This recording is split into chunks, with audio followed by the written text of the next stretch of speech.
All are different.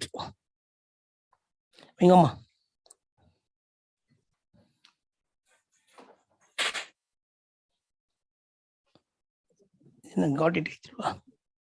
Yes, sir. Clear, sir. Okay. Okay. So these are the differences are there. Why this topic I chosen is the speech which I propose to give you to encompass all these elements. When you go to the organization, you must know whether you are a worker or employee, casual worker, badili worker. These are the different types of that. Whether you are a permanent worker or casual employee. Even suppose I ask one question before start my lecture. Can any student tell me the answer? Even I am asking Tamil also. Trivallur University industry. Yano answer panunga paakalam. Trivallur University or industry. Can Trivallur University is a industry or not?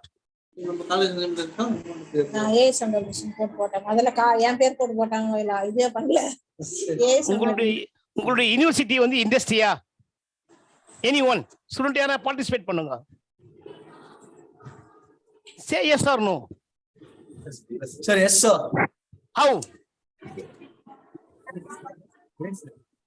No, we have an employer and we have an employee. So employer-employee relationship is an industry? No. Employer and workman is an industry. Please remember. So we also have a stakeholder, sir. No stakeholder. Please remember. All workmen are employees, but all employees are not workmen. Please remember. The basic difference between employer and employee, employer and workman, different. That's why I used to say, all workmen are employees, but all employees are not workmen. That's why the pendulum of justice always swing in favor of worker, not employee. Please remember. So therefore, basic difference is employer, employee, and workman is a different. Again, the workman is in different act, different definitions are there. Then what is industrial relation? The relation between employer and employee at workplace. Next question. Suppose you are going to the organization. When you will consider a permanent employee, can anyone tell me? When you are considered a permanent employee. When you are a permanent employee, you are entitled to various privileges. If you are a temporary employee, you cannot get it. When you called, you are a permanent employee. Can anyone tell me? Even someone told your university is an industry, I accepted. Somewhat good answer, but employer-workman relationship is essential. Please remember. Now, can you answer this question? Permanent employee, when you call permanent employee, suppose you join the company, when you call a permanent employee, how many days you have to work? You have to work 240 days. The moment you worked continuously 240 days, you will become a permanent employee. Please remember. Once you become a permanent employee, you entitle all the benefits. So this industrial relation means the relationship between employer, we used to say employee, but employee here means worker. Please remember. Employer-employee relation at the workplace. See, we have labor laws. We have both the central government laws, state government laws. Which law will apply to you? Tell me. Suppose you join the organization. But the central law will apply, state law will apply. So, in our constitution, please remember, this also you must know. Our constitution is the mother of law. Please remember. Don't ask who is the father of law. Only we have mother, no father. Please remember. Some people will curiously ask, who is the father of law, sir? So we have mother of law. Mother is called a constitution. In the constitution, 7th schedule, so many schedules are there. For you, 7th schedule is very important. In the 7th schedule, அது 7வது schedule சொல்லுவாங்க. அதுல வந்து 3 list இருக்கும். List 1, list 2, list 3 இருக்கும். List ஒன்றுன்றது union list. Only central government தான் act pass பண்ண முடியும். லிஸ்ட் டூன்றது state list. Only state government தான் ஆக்டை பாஸ் பண்ண முடியும். மூணாவது லிஸ்ட்ன்றது கன்கரண்ட் லிஸ்ட். கன்கரண்ட் லிஸ்ட்ன்றது central government and state government ரெண்டு பேருமே சைமல்டேனியஸா ஆக்டை பாஸ் பண்ண முடியும். இப்போ ஸ்டேட் ஒன் லிஸ்ட் ஒன் இடத்துல இருக்குது 100 ஐட்டம் இருக்கும். லிஸ்ட் ஒன்ல 100 ஐட்டம்ஸ். லிஸ்ட் டூல 61 ஐட்டம். லிஸ்ட் த்ரீல 52 ஐட்டம்ஸ் இருக்கும். அதில் மெயினான ஐட்டம் என்ன கேட்டீங்கன்னா லேபர் அண்ட் எஜுகேஷன். அந்த 52 ஐட்டத்தில் முக்கியமான ஐட்டம் வந்து labour and education. So labour law central கவர்மெண்ட்டும் போடுவாங்க, ஸ்டேட் கவர்மெண்ட்டும் போடுவாங்க. ஸோ நீங்கள் ஆர்கனைசேஷனில் போகும்போது ஸ்டேட் கவர்மெண்ட் ஆக்டிவாக இருக்கும், சென்ட்ரல் கவர்மெண்ட் ஆக்டிவாக இருக்கும். இந்த ஆர்கனைஸ் ஜாயின் பண்ணி உங்களுக்கு பிஎஃப்னு சொல்லுவாங்க, provident fund, pension, gratuity, bonus எல்லாமே ஆக்டிவ் தான். சார் எனக்கு சட்டம் தெரியாதுன்னு சொல்ல முடியாது. Ignorance of law is no excuse. எனக்கு சட்டம் தெரியாது நீங்கள் ஒன்றும் சொல்ல முடியாது. இந்த பேசிக் கான்செப்ட் உங்களுக்கு தெரியணும். ஒரு ஆர்கனைசேஷனை செய்யும்போது நீங்கள் அது ஆர்கனைசேஷனோட ரூல்ஸ் அண்ட் ரெகுலேஷன் தெரியணும். அதுதான் 3 முக்கியமான சட்டங்களை படிச்சு வச்சுக்கணும் வேலைக்கு போகும்போது. அந்த 3 சட்டம் தான் என்ன பேருன்னு கேட்டீங்கன்னா இண்டஸ்ட்ரியல் ரிலேஷன் லா, சம்டைம் இது வந்து சொல்லணும்னா எம்ப்ளாய்மெண்ட் லா, தொழில் ரீதியான சட்டங்கள். அதில் வந்து ஒன்று இண்டஸ்ட்ரியல் டிஸ்பியூட் ஆக்ட் 1947, தொழில் தகராறு சட்டம். ரெண்டாவது ட்ரேட் யூனியன் ஆக்ட் 1926, தொழில் சங்கங்கள் சட்டம். மூன்றாவது industrial employment standing order act 1948. இந்த 3மே ரொம்ப ரொம்ப முக்கியம். சும்மா பிரீஃபாக தான் நம்ம பார்க்க முடியும். ஒரு ஆக்டை எடுத்து பார்த்தோம்னா அது போகும் வருஷ கணக்கில். இந்த ஸ்டாண்டிங் ஆர்டர் என்ன கேட்டினா ஒரு ஆர்கனைசேஷனுடைய ரூல்ஸ் அண்ட் ரெகுலேஷனை பற்றி சொல்றது தான் ஸ்டாண்டிங் ஆர்டர். ஒரு ஆர்கனைசேஷன் உள்ள போனீங்கன்னா பெரிய கம்பெனியில் அந்த என்ட்ரன்ஸில் அந்த கம்பெனியினுடைய ரூல்ஸ் அண்ட் ரெகுலேஷன் இருக்கும், போய் பாருங்க. போனீங்கன்னா அந்த கேட்லேயே போட்டுருப்பாங்க rules and regulation. That is called standing order. Trade union உங்களுக்கே தெரியும், அசோசியேஷன் ஆஃப் ஒர்க்கர்ஸ். ஸோ நிறைய பேர் ட்ரேட் யூனியன் என்ன நினைச்சுப்பாங்க, ஒன்லி ஒர்க்கர் தான் ட்ரேட் யூனியன் ஃபார்ம் பண்ண நினைப்பாங்க. கிடையாது, எம்ப்ளாயர் கூட பண்ணலாம். ட்ரேட் யூனியன் யார் வேணாலும் பண்ணலாம். மூணாவது இண்டஸ்ட்ரியல் டிஸ்பியூட் ஆக்ட். ஸோ ஒரு ஆர்கனைசேஷன் நீங்கள் ஜாயின் பண்ணதுமே ஃபர்ஸ்ட்டு நீங்கள் வந்து ஒர்க்கரா எம்ப்ளாயன்றதை டிசைட் பண்ணணும். நீ ஜாயின் பண்ண பிறகு ஒரு எம்ப்ளாயை வந்து ஒர்க்கருக்கு வந்து அதிகம் பவர்ஸ் உண்டு, எம்ப்ளாயை கட்டலாம் ஒர்க்கருக்கு அதிகமான பவர் உண்டு. ஆனால் ஆரம்பத்திலே சொன்னேன், நம்ம சட்டம் வந்து ஆல்வேஸ் வந்து 3 பேர் ஃபேவராக இருக்கும். ஒருத்தர் வந்து ஒர்க்கர் ஆர் ஒர்க்மேன், இன்னொன்று வந்து கன்சியூமர் இல்லை சைல்டு, இன்னும் ஒருத்தர் யார் சொல்லுங்க பார்க்கலாம். எதிர்க்க நிறைய பேர் இருக்கிறீங்க, எதிர்க்க நிறைய பேர் உட்காந்துக்கிறீங்க எதிர்க்க. அவங்க சொல்லுங்க போலாம், யார் மூணாவது ஆள் யாரு? உமன். நம்ம சட்டம் அவங்க 3 பேர் தான் ஃபேவரபிளா இருக்கும் always.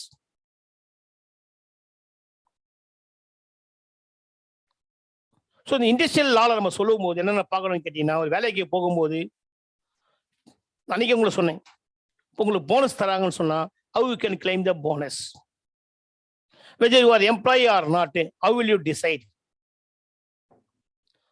How many hours you have to work in the organization? What are the benefits available? When you are entitled to benefit? Suppose if you join the organization, very next day employer want to send you out.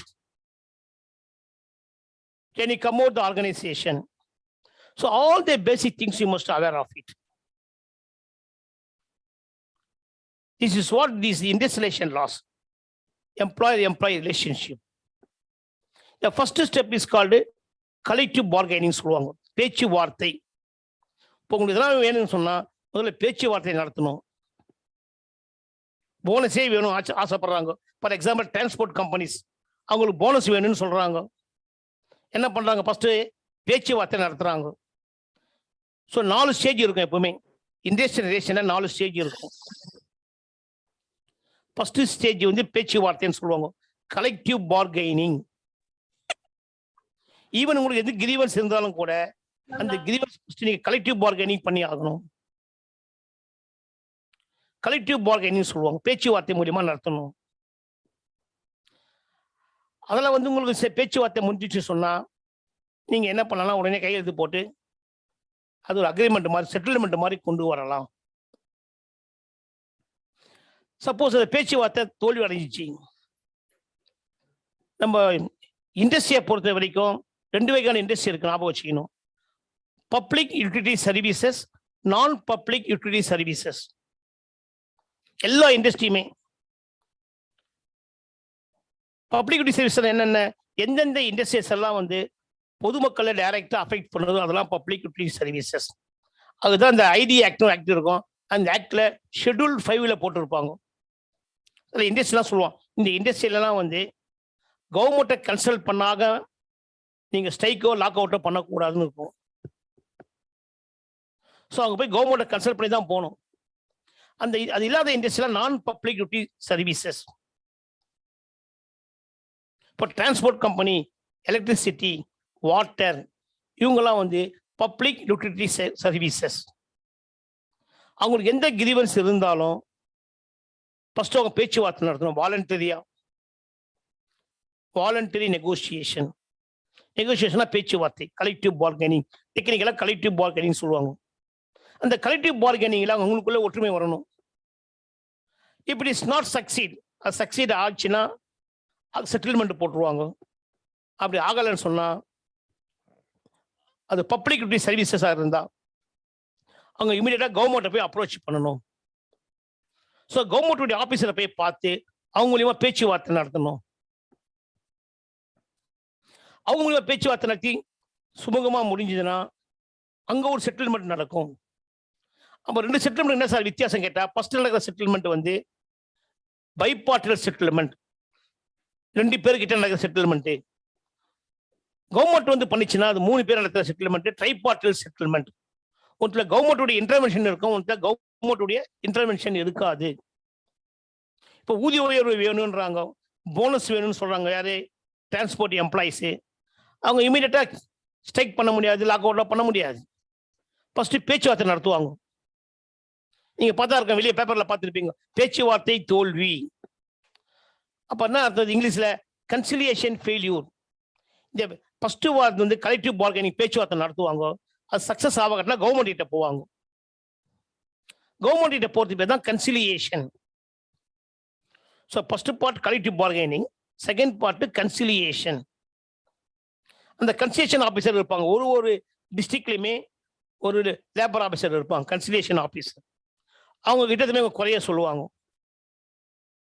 எங்களுக்கு வந்து ஊதிய உயர்வு வேணும், இல்லை எங்களுக்கு pension வேணும், இல்லை எங்களுக்கு வந்து போனஸ் வேணும், எங்களுக்கு வேலையுடைய அவசரம் குறைக்கணும். எந்த டிமாண்டாக இருந்தாலும் சரி, எந்த டிமாண்டாக இருந்தாலும் அவங்க கவர்மெண்ட் முன்னாடி கன்ஸ்ட்ரக்ஷன் ஆஃபீஸர் முன்னாடி போய் பேசணும். அவர் 2 பேரும் கூட்டு வச்சு பேசுவார். பேசி சுமூகமாக முடிச்சாருன்னா அது ஒரு செட்டில்மெண்ட் மாதிரி போட்டுருவாங்க.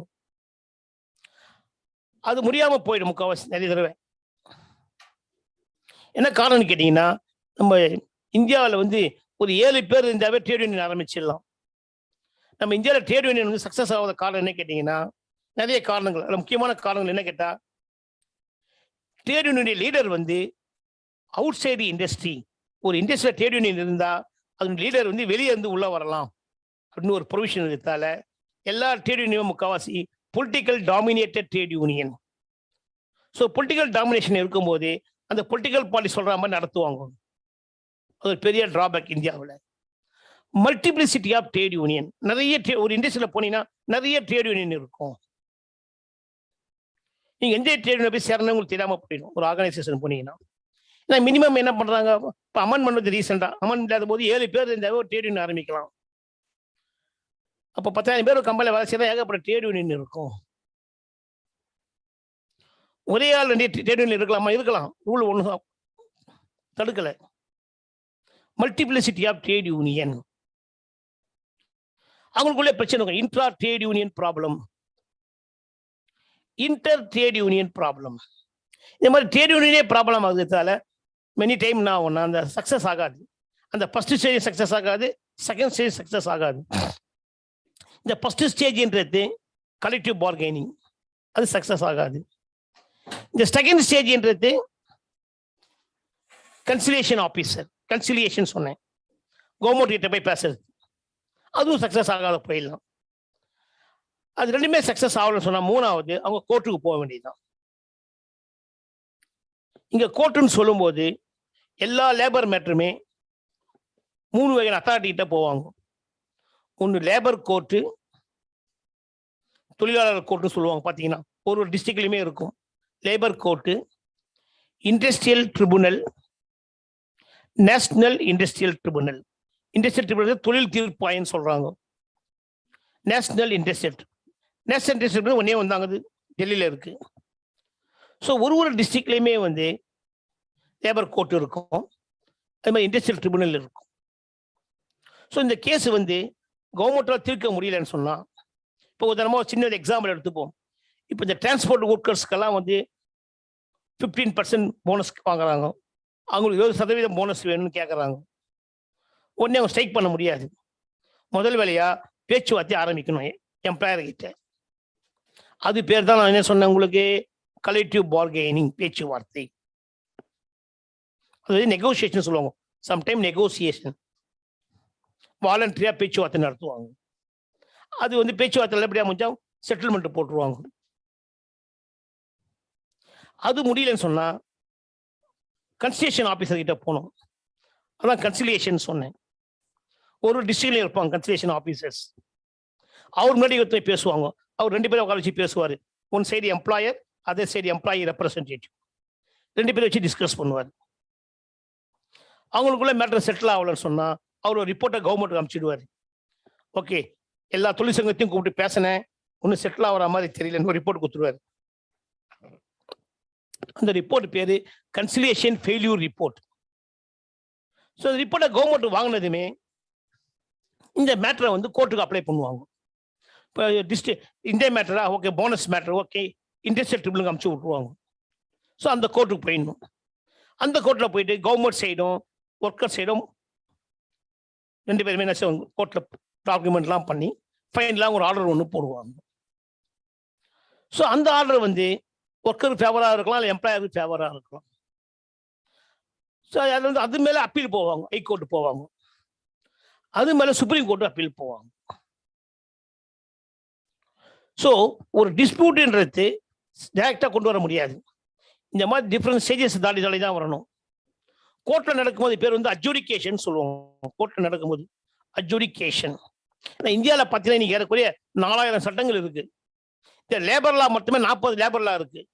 சென்ட்ரல் லா 212 ஸ்டேட் லா இருக்கு. ஸோ லேபர் லான்றது 240 லேபர் லா சட்டங்கள் இருக்கு. சென்ட்ரல் லா மட்டுமே ஏகப்பட்ட ப்ரொவிஷன்ஸ். நான் சும்மா ஓவராலாக வியூ கொடுக்குறேன், அவ்வளோதான். ஸோ தேர்ஃபோர் ஒரு டிஸ்பியூட்ன்றது என்ன கேட்டீங்கன்னா, difference of opinion between employer and employee. எம்ப்ளாயருக்கு எம்ப்ளாயி ஏற்படுற ஒரு டிஸ்பியூட் தான் இண்டஸ்ட்ரியல் டிஸ்பியூட்னு சொல்ல வரோம். செக்ஷன் 2K ஒன்று சொல்லுவோம். ஒருத்தர் சொன்னார், எங்க திருவள்ளூர் யூனிவர்சிட்டி வந்து இண்டஸ்ட்ரின்னு சொன்னார். காரணம் என்ன கேட்டீங்கன்னா, ஒரு பெரிய ஜட்ஜிமெண்ட் ஒன்று கொடுத்தாங்க சுப்ரீம் கோர்ட்டில். Bangalore water supply sewerage board versus A Rajappa, AR 1978, supreme court page number 548. அப்படின்னு ஒரு ஜட்ஜிமெண்ட்ல ஜஸ்டிஸ் கிருஷ்ணய்யர் ஒரு ஜட்ஜிமெண்ட் ஒன்று கொடுத்தார். எப்போ 78ல கொடுத்தாரு. அவர் வந்து ஒரு 3 டெஸ்ட் சொல்றாரு. அந்த 3 டெஸ்ட் சாட்டிஸ்ஃபை ஆச்சு சொன்னா அந்த பிளேஸ் இண்டஸ்ட்ரின்னு சொல்றாரு. ஸோ அவருடைய ஜட்ஜிமெண்ட் பிரகாரம் எல்லா இடமும் இப்போ இண்டஸ்ட்ரி ஆகி போச்சு. Education institution, research institution, municipal corporation, hospital, every place become industry ஆகி போச்சு. அப்ப இந்த தொழில் தகராறு நம்ம வரும்போது 3 சாட்டிஸ்ஃபை ஆகணும். என்ன ஆகணும்? இண்டஸ்ட்ரின்ற டெஃபினிஷன் சாட்டிஸ்ஃபை ஆகணும். செக்ஷன் 2J நீங்க ஒர்க்கரா இருக்கணும். செக்ஷன் 2S அந்த பிளேஸ் வந்து இண்டஸ்ட்ரியா இருக்கணும், நீங்க ஒர்க்கரா இருக்கணும் 2S, டிஸ்பியூட் வந்து இண்டஸ்ட்ரியல் டிஸ்பியூட்டா இருக்கணும் 2K. ஸோ இது மூணுமே சேரும்போது தான் நீங்க சட்டத்துக்குள்ள வந்து அந்த சட்டத்தின் வந்து ரெமடியை கிளைம் பண்ண முடியும். அப்பதான் அந்த இண்டஸ்ட்ரி உள்ளே நீங்க வர முடியும். அவங்களுக்கு தான் இந்த இண்டஸ்ட்ரியேஷன் அப்ளிகபிள் ஆகுது. ஃபார் எக்ஸாம்பிள் திருவள்ளூர் யூனிவர்சிட்டி எடுத்துப்போம், அது இண்டஸ்ட்ரியா? Yes, industry. பட் டீச்சர் வந்து ஒர்க்கரா? No, teacher is not a worker. இப்போ டிஸ்பியூட் வந்து இண்டஸ்ட்ரியல் டிஸ்பியூட்டா? எஸ். ஸோ 2 சாட்டிஸ்ஃபை ஆச்சு, 1 சாட்டிஸ்ஃபை ஆகல. Section 2J industry satisfied, 2K industrial dispute satisfied, ஆனால் 2S சாட்டிஸ்ஃபை ஆகல. இப்போ டிரான்ஸ்போர்ட் ஒர்க்கருக்கு வாங்க, போனஸ் கேட்குறான், அங்கே 3 செக்ஷனுமே சாட்டிஸ்ஃபை ஆகுது. அந்த டிரான்ஸ்போர்ட் இண்டஸ்ட்ரி பிளேஸ் வந்து இண்டஸ்ட்ரி, அங்கே வேலை செய்கிறவங்க எல்லாமே ஒர்க்கருங்க, அவங்களுக்குள்ள ஏற்படுற டிஸ்பியூட் இண்டஸ்ட்ரியல் டிஸ்பியூட். அப்போ அந்த ஆக்ட் உள்ள வந்துடுவோம். ஸோ அந்த ஆக்ட் உள்ள வரும்போது அந்த ப்ரொசீஜரை ஃபாலோ பண்ணி ஆகணும். ஸோ இந்த ஆக்டில் வராத பொழுது அப்போ என்ன சார் அட்வான்டேஜ் இந்த ஆக்ட் உள்ளன்னு கேட்டால், ஒரு நம்ம நாட்டில் வந்து 2 ஆக்ட் இருக்குது, ஜென்ரல் ஆக்ட், ஸ்பெஷல் ஆக்ட்னு ஆக்ட் இருக்குது. நீங்க ஜென்ரல் ஆக்ட்ல போகும்போது நிறைய நாள் ஆகும். பார்த்தீங்கன்னா ஒரு எக்ஸாம்பிள் சொல்லுவேன் நான். பொருள் ஒன்று வாங்குறீங்க, பொருள் டிஃபெக்ட் ஆயிடுச்சு. ஒரு டிவி வாங்குறீங்க, டிவி டிஃபெக்ட், சரி வேலை செய்யல. சிவில் கேஸ் சிவில் கோர்ட்டில் போய் கேஸை ஃபைல் பண்ணீங்கன்னா 15 வருஷம் அவங்க கேஸ் முடியறதுக்கு. Civil court general case, general law. அதே ஸ்பெஷல் லான்னு சொல்லுவோம், கன்சியூமர் ப்ரொடெக்ஷன் ஆக்ட். கன்சியூமர் கோர்ட்டுக்கு வந்தீங்கன்னா 90 நாள் ரிசல்ட் கொடுப்பாங்க, 90 டேஸ். அப்போ எந்த கோர்ட்டுக்கு நீங்க போவீங்க? சிவில் கோர்ட்டு போவீங்களா, கன்சியூமர் கோர்ட்டுக்கு வருவீங்களா?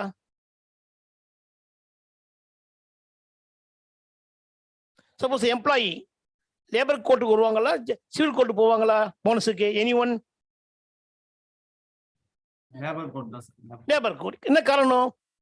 Very good. என்ன காரணம்? ஜட்ஜ்மென்ட் சீக்கிரம் கிளியரா கிடைக்கும்.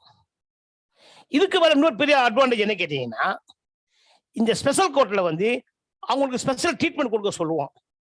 இப்போ நான் சொன்னேன் இல்லையா, கன்சியூமர் கோர்ட்னு சொன்னேன். கன்சியூமர் கோர்ட் என்ன சொல்றேன்னா, is a social legislation, you take decision in favour of consumer. Doubt வரும்போது you take the decision in favour of the consumer. If suppose you go to labor court and industrial tribunal, in the absence of any documentary evidence, evidence இல்லை sir, யார் பக்கம் sir எடுக்கிறதுனா ஒர்க்கருக்கு எடுத்துப்பாங்க. இண்டஸ்ட்ரியல்ல உள்ள ஆக்டர்ல வந்துட்டு போது அந்த ஒர்க்கரை வந்து டிஸ்மிஸ் பண்றது ரொம்ப கஷ்டம். எம்ப்ளாயரால முடியவே முடியாது. நார்மலா வீட்டுக்கு அமிச்சு நாளை காலைல நீங்க வேலைக்கு ஒரு நாள் வீட்டுக்கு போலாம் சொல்லலாம், ஒர்க்கரை அனுப்ப முடியாது. ஒரு ஒர்க்கரை டிஸ்மிஸ் பண்றதுன்றது முடியாத விஷயம் அது. ஏன்னா அவ்வளோ ப்ரொடெக்ஷன் கிடைக்கலாம் industrial labour law. But civil லால உங்களுக்கு கிடைக்காது, ஒரு ஒர்க்கர் அனுப்ப முடியாது. அதே நேரத்தில் ஒரு ட்ரேட் யூனியன்ல ஒருத்தர் மெம்பர் ஆகலாமா சார்னா ஆகலாம். ட்ரேட் யூனியன்ல மெம்பர் அவங்களுக்கு என்ன அட்வான்டேஜ் கேட்டா, அவங்க வந்து ப்ரொடெக்டட் ஒர்க்மேன் சொல்லுவாங்க. ப்ரொடெக்டட் ஒர்க்மேன்னா அவங்க மேல வந்து எம்ப்ளாயர் வந்து எந்த சார்ஜும் கிரியேட் பண்ண முடியாது. எம்ப்ளாயர் எந்த ஆக்ஷன் அவங்க மேல கொண்டு வர, டிசிப்ளின் ஆக்ஷனை கொண்டு வர முடியாது. மீதி பேரை வந்து டிசிப்ளின் ஆக்ஷன் கொண்டு வந்து வெளியே அனுப்பலாம். ஒரு எம்ப்ளாயி வீட்டுக்கு அனுப்பணும்னு சொன்னா சில ப்ரொசீஜரை ஃபாலோ பண்ணணும். அந்த ப்ரொசீஜர் பேர் தான் டிசிப்ளினரி ப்ரொசீடிங்ஸ். அதுக்கு ஒரு என்கொயரி கண்டக்ட் பண்ணுவாங்க, கேள்விப்பட்டிருப்பீங்க, டொமஸ்டிக் என்கொயரின்னு. ஸோ லால் அப்படியே லைட்டாக கொஞ்சம் தெரிஞ்சு வச்சு யூஸ்ஃபுல்லாக இருக்கும். ஒரு எம்ப்ளாயி தப்பு பண்ணிட்டான்னு சொன்னா அவன் இமீடியட்டா வீட்டுக்கு அனுப்ப முடியாது. அவனுக்கு ஒரு என்கொயரி கண்டக்ட் பண்ணணும்னு சொல்லுவாங்க. யார் பார்த்தாலும் அடிக்கடி பீப்புள் வில் சே என்கொயரின்னு. அது பேர் டொமஸ்டிக் என்கொயரின்னு அது பேர். அது ஒரு பெரிய ப்ரொசீஜர். அந்த ப்ரொசீஜரை ஃபாலோ பண்ணி அது பிரகாரம் எம்ப்ளாயி வெளியே அனுப்புவாங்க. ஸோ எம்ப்ளாயை வந்து வெளியே அனுப்புறதுக்கு வந்து வெரி வெரி டிஃபிகல்ட்டு. ஸோ ஆக்சுவலாக உள்ள வந்துட்டாவே employee get a lot of privileges and benefits. So அதனால தான் ஒர்க்கருக்கு வந்து more benefit than employee. So special act பெரிய அட்வான்டேஜ் என்ன கேட்டால், எனி டவுட் வரும்போது அவங்க வந்து செய்வாங்க, அந்த பர்டிகுலர் பர்சனுக்கு கொடுத்துருவாங்க. எக்ஸாம்பிள் சொன்னேன், கன்சியூமர் லா சொன்னேன். கன்சியூமர் கோர்ட் நீங்கள் வரும்போது எவிடன்ஸ் இல்லை யாருக்கு பக்கம் கொடுத்துனா கன்சியூமர் கொடுத்துருவாங்க. நம்ம லேபர் லா போகும்போது ஜட்ஜிக்கு தோணுது. பட் லேபர் லாவில் பார்த்தா ஸ்பெஷல் ப்ரொவிஷன் கொடுத்துருப்பான், செக்ஷன் 11 கொடுத்துருப்பான். இப்போ வந்து ஒரு எக்ஸாம்பிள் வந்து ஒரு எம்ப்ளாயி வந்து தப்பு பண்ணிடுறான், ஃபார் எக்ஸாம்பிள் வந்து கேஷ் பாக்ஸ் வந்து பணத்தை தெரியறதான், போட்டா பிடிச்சாச்சு, எவிடன்ஸ் எடுத்து எல்லாம் கரெக்டாக ப்ரூவ் பண்ணியாச்சு, கோர்ட்டில் போய் நிறுத்தி அவன் அந்த ரூல் பிரகாரம் நான் சொன்னேன் இல்லையா, ஸ்டாண்டிங் ஆர்டர் சொன்னேன். ஸ்டாண்டிங் ஆர்டர்ன்றது என்ன? அது ஒரு ஆக்ட், அது industrial employment standing order act. அது பிரகாரம் ஒரு கம்பெனியுமே ஸ்டாண்டிங் ஆர்டர் ப்ரிப்பேர் பண்ணும். அந்த கம்பெனிக்கு ஸ்டாண்டிங் ஆர்டர் என்ன கேட்டால் rules and regulation of the company. நீங்கள் ஏதாவது இந்த கம்பெனிலாம் போனீங்கன்னா அந்த கம்பெனியில் அந்த ஸ்டாண்டிங் ஆர்டர் வாங்கி படிச்சு பாருங்க. போத்து எம்ப்ளாயரும் ட்ரேட் யூனியனும் சேர்ந்து அதை ப்ரிப்பேர் பண்ணுவாங்க ஸ்டாண்டிங் ஆர்டர். அதை சப்மிட் பண்ணி ரீசாய்ட்டை சப்மிட் பண்ணி அதை அப்ரூவல் வாங்கி வச்சுப்பாங்க. அந்த ஸ்டாண்டிங் ஆர்டர் பிரகாரம் தான் they have to follow the rules and regulation. They cannot deviate from the standing order. எல்லாமே லா தான். நம்ம whatever we do everything through legal provision. ஒரு நாளைக்கு 8 hours தான் வேலை செய்யணுன்றாங்க. யார் சொன்னா? who told you? anyone? ஒரு நாளைக்கு 8 hours வேலை செய்யணும் சொல்றாங்க. யார் சொன்னது? லா தான், சட்டம் தான். Factories act. வாரத்தில் 10 நாள் லீவ் விடணும்னு சொல்றோம். யார் சொன்னது? Factories act. நம்ம சம்பளம் வாங்குறோம். சம்பளம் ஏன் 1ஆம் தேதி 10 தேதிக்குள்ள வாங்குற யாரும் சொல்ல முடியுமா? அதுவும் ஒரு ஆக்ட் தான். Payment of wages act. சம்பளம் 1 to 10 குத்தாகணும் சம்பளத்தை. 10ஆம் தேதி மேலே கொடுக்கூடாது சம்பளம். ரூல் அது. அது ஒரு ஆக்ட் வச்சுக்கலாம். பேமெண்ட் ஆஃப் வேஜஸ் ஆக்ட்ன்றோம். சார் போனஸ் எவ்வளோ சார் தரணும்? Maximum minimum 8.33, maximum 20%. Payment of bonus act. Gratuity எவ்வளோ சார் தரணும்? Payment of gratuity act. அப்போ என்ன ஆகுது? இந்த இண்டஸ்ட்ரியலைசேஷன்றது என்ன? இந்த relation exist between employer and employer work place. Work பிளேஸ்ல எம்ப்ளாயர் ரிலேஷனை கண்ட்ரோல் பண்றது தான். மினி ஆக்ட், எஸ்பெஷலி இந்த 3 ஆக்ட் மெயினாக கண்ட்ரோல் பண்ணுது, plus various other act also. So நிறைய ஆக்ட் வந்து எம்ப்ளாயர் ரிலேஷன்ஷிப்பை கண்ட்ரோல் பண்ணும்.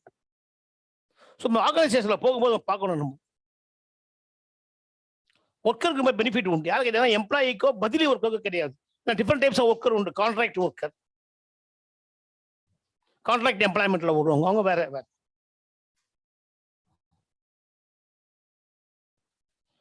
ஸோ சில்ட்ரனை வேலைக்கு அனுப்பலாமா? நம்ம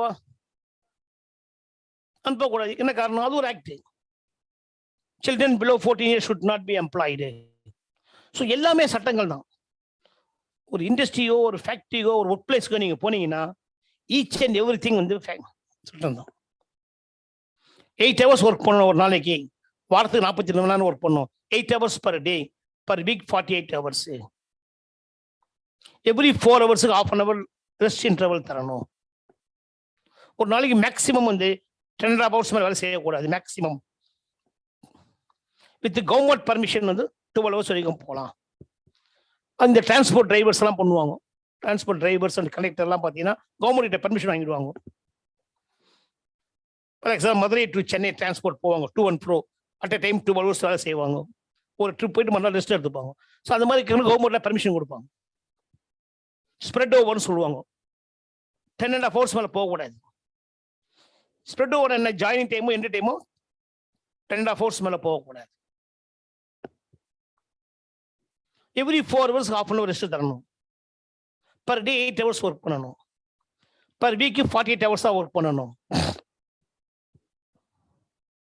இது எல்லாமே உங்களுக்கு வந்து த்ரூ இந்த லெஜிஸ்லேஷன் எலக்ட் பண்றாங்க. லெஜிஸ்லேஷன் சட்டம். நம்ம நம்முடைய சிஸ்டம் எப்படி இருக்குதுங்கன்னா 3 ஆர்கன் இருக்குது. என்னென்ன 3 ஆர்கனு? பார்லிமெண்ட்ன்றது ஒரு ஆர்கனு. உறுப்புகள் ஆர்கன்னா parliament, executive, judiciary. Parliament legislation சேர்ந்துக்கும். பார்லிமெண்ட் லெஜிஸ்லேஷன் என்ன வேலை? சட்டத்தை ஏற்ற வேலை. ஜுடிஷியரிக்கு என்ன வேலை? Interpret the law. சட்டம் சரியா இல்லையா interpret the law.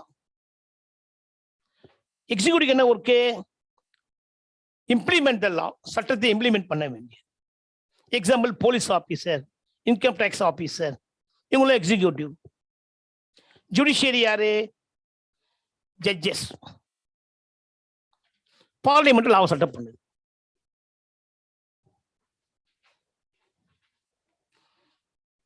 So parliament லாவை approval பண்ண பிறகுதான் அது சட்டமாக மாறும்.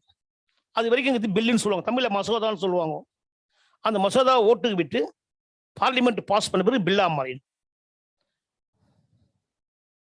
இப்போ பார்லிமெண்ட் இந்த சட்டத்தை வந்து ஜுடிஷியரி தப்புன்னு சொல்லலாமா? சொல்லலாம். ஓ எஸ்.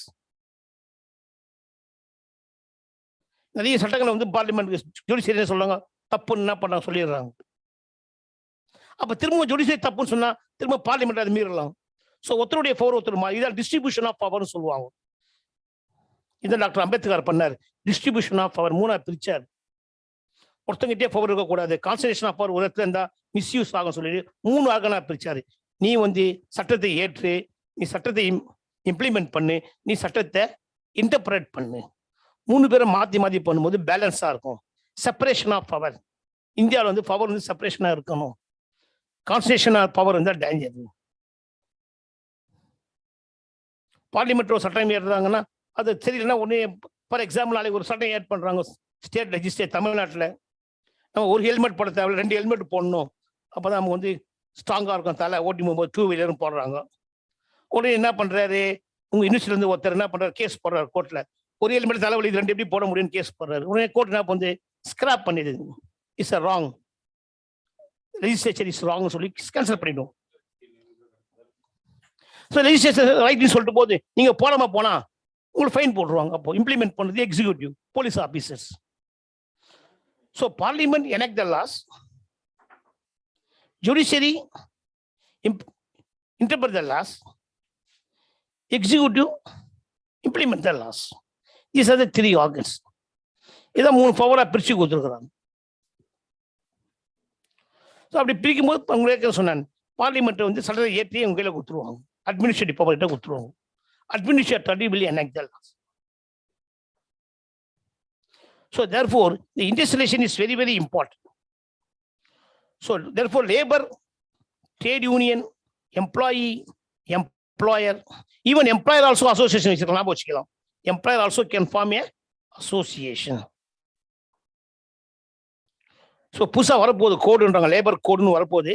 அது ஒன்றும் இம்ப்ளிமெண்ட் பண்ணலை. எல்லா சட்டத்தையும் ஒன்றாக்குறாங்க, அது ஒன்றும் வரலை. ஸோ இண்டஸ்ட்ரியலேஷன் ஒரு பெரிய வாஸ்ட் ஏரியா. ஸோ ஒரு ஸ்டேஜில் நம்ம டெவலப்மெண்ட் பண்ணிட்டே போகணும். கோர்ட் சொன்னோம் ஃபர்ஸ்ட் கலெக்டிவ் பார்கெனிங், நிறைய வேர்டு வரும் பார்த்தீங்கன்னா. அட்ஜுடிகேஷன் சொல்லுவாங்க. கோர்ட்டில் பண்ணுறது பேர் வந்து அட்ஜுடிகேஷன். அந்த கோர்ட்டு தீர்ப்பு கொடுத்துச்சுன்னா அதை வந்து கெசட்டில் பப்ளிஷ் பண்ணுவாங்க. கெசட்டில் பப்ளிஷ் பண்ணப்போ தான் அது எஃபெக்ட் கொடுப்பாங்க. இது இந்த ஹோல் சிஸ்டம் ஆஃப் தி இண்டஸ்ட்ரியலேஷனுடைய scope. Okay, now another 10 minutes we will discuss about some doubts and other things. Student can ask some doubts. Tamil neenga kekkalam, English neenga kekkalam, whatever it is. Any doubt regarding law you can ask.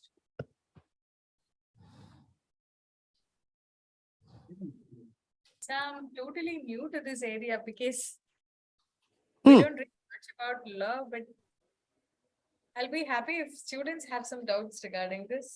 Yes, definitely. Please ask me. This way I will stop it.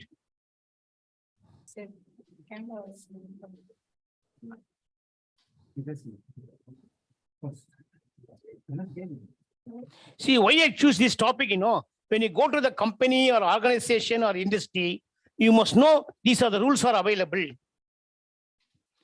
Once you join the organization, you must see, okay, standing order is there in the organization. What is the standing order? Oh, this is rules and regulation of the company. You immediately join the organization, they will issue the appointment order.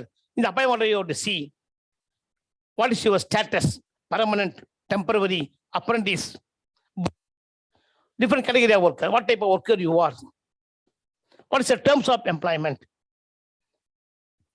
That's why I explain everything to you. Good afternoon, sir. Good afternoon. Tell me any law for students, sir? Sir? Pardon? Please ask your doubt.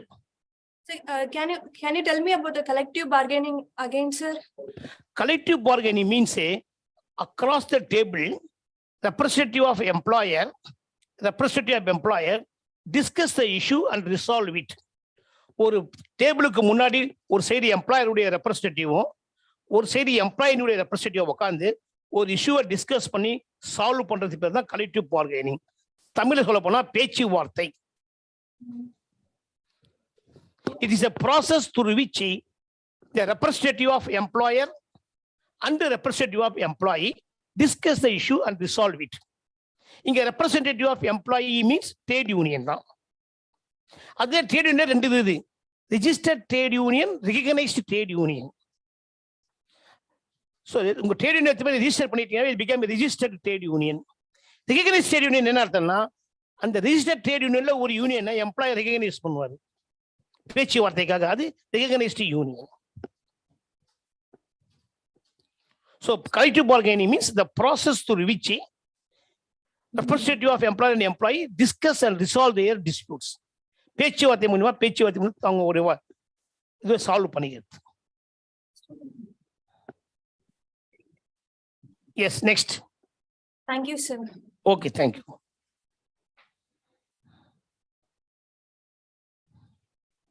சரி, நிறைய question கேட்கலாம். நீங்க நிறைய கேட்கறது நான் stop பண்ணேன்.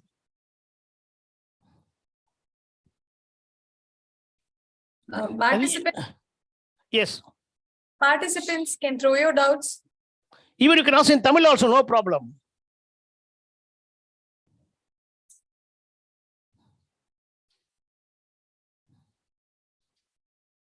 See, I told you difference between employer and worker. I told you it's based on the salary. Your salary limit exceed one particular act. For example, ID Act. My salary is more than 10,000. I joined the organization. My salary is less than 10,000. I'm a worker. My salary is more than 10,000. I'm not a worker. I'm an employee. So worker employee basically depends upon the salary purpose, wages purpose. Sir, what is the difference between contract employee and regular employee? So contract employee comes under the Contract Regulation Act is there. Under the Contract Regulation Act, you appoint any person is called contract employer. Regular employee, other than contract persons, are called regular employees. Regular employee means the person who received his appointment order and who signed in the register. That's called attendance register is very important. He is called a regular person. A person who do not write the attendance register is not an employee. Permanent employee means if you work 240 days continuously, you become a permanent employee. Thank you, sir. That means the 240 means above the ground. Below the ground means 180 days. What is above the ground, below the ground? If it's a mine's work, 180 days. So everything continuously நீங்க வேலை செய்தா உங்களை permanent பண்ணி ஆகணும். Okay, sir. Okay, sir. Thank you, sir. Thank you. Sir, any privileges for women's in workplace, sir? Any privileges for? Months. Women's. Months. Yes, In sir. See, woman is equal to God. Please remember, woman is number one in law. Very much. Because the pendulum of justice always swing in favor of women, not men. Please remember. பஸ்ல போறீங்க, சில பேர் சொல்லுவாங்க பஸ்ல தெரியாம சொல்லுவாங்க, என்ன ladies சீட்ல ஆண்கள் சீட்ல உட்காந்துருவாங்க. அதுல வந்து லேடிஸ் சீட் தான் இருக்கு, ஆண்களுக்கு சீட் கிடையாது. What is the definition of woman? யாரா சொல்லுங்க போகலாம். உமன் என்ன டெஃபினிஷனு?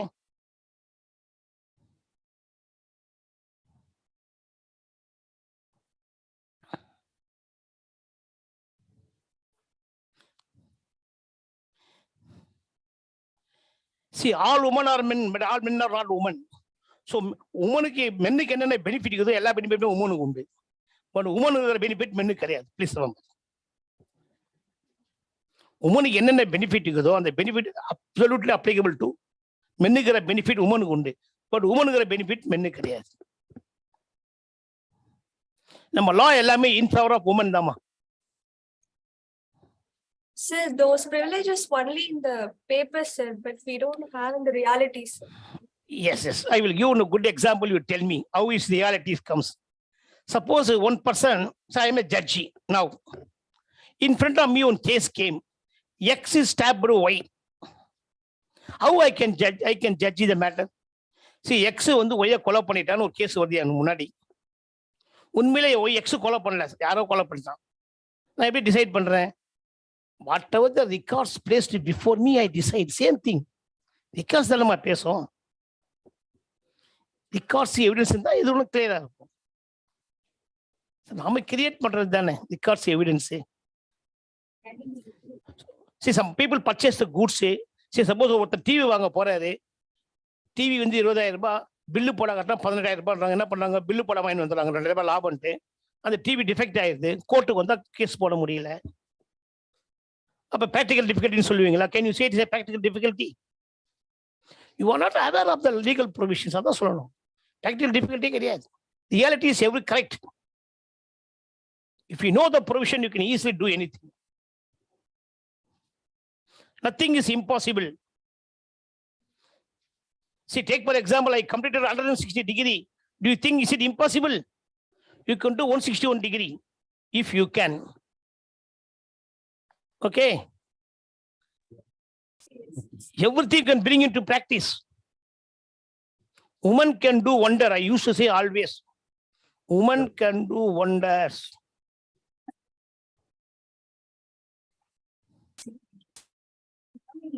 Thank you. Thank you. Next day. So we don't have much questions. I guess if at all they have questions, they'll post it in our chat box or they'll Yes, mail. yes, yes. So we'll get back to you, sir. Yeah, okay. Thank you. We'll have an official vote of thanks, sir. Thank you. Thank you. So thank you for spending your time with us, sir. Yes. It's very helpful for us and to know about law and acts, sir. But his time is very limited time. Till time I explain certain things. My idea is when you go to the organization, you must know something. That is my intention. Good, sir. That's nice, sir. Thank you. Thank you, sir. Thank you. Thank you, one and all. Thank you. Thank you so much for consenting to spend some of your time for us, sir. Thank you, ma'am. Thank you. Sir, your speech is available in YouTube, sir. Thank you, sir. Thank you. Thank you. Yes, this is also for the participants. Every lecture that you see is being live streamed on YouTube. Thank you so much for. Thank you, ma'am. Thank you. Close பண்ணுமா? எப்படி close பண்ணுவோம்? இல்ல leave ஆத்தனா போதும்ல?